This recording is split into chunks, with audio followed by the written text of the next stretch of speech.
March 8th, 2017, International Women's Day.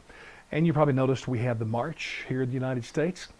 Women were, and by the way, I want to respect them. I want to support them, but the imagery of that day was making me scratch my head. I mean, first of all, the women were to wear red, and that's okay, but then they were to frown.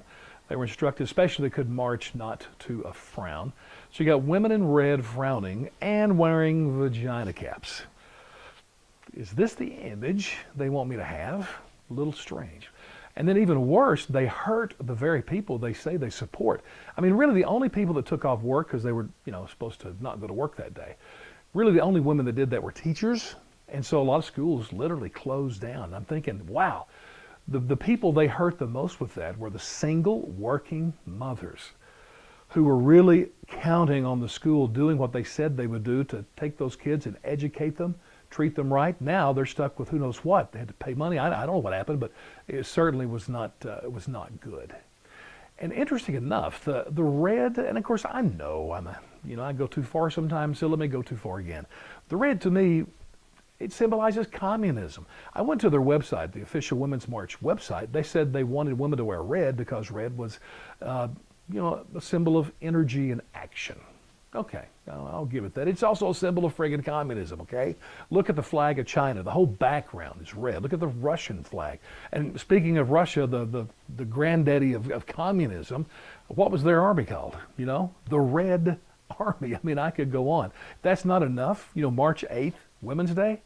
Do you realize communism began, when the Russian Revolution began, March 8th, 1917. And it started with women in a textile plant.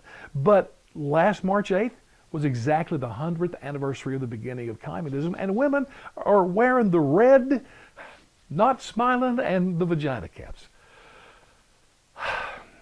I'll stop with that. Let me tell you what I did have happen March 8th that was special. I had a woman that called me.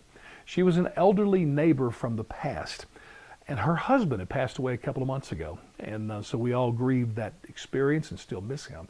But she was really struggling, and she just wanted to talk about it. So we're chatting away, and she really got my attention when she was talking about how she so missed the little things that he did for her. And one of the things that she told me was just amazing. I share it with you. But she said their entire life together, from the time he first met her before they were married, all the way through to his death. If they were in the car together, he opened the door for her every single time. He extended his hand to help her out or help her in. Never once in an entire life together did she open the door. She told me that, man, I even teared up. I mean, that's just awesome and wonderful. And you know what? I know it's not as artistic as a vagina cap, but that's special, okay? That's just special.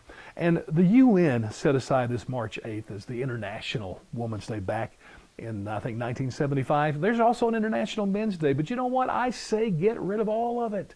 I suggest having a very simple one day, call it International People's Day. And then they could give medals to everybody in the world, participation medals. And then we could all just sit around and go, I'm a people too.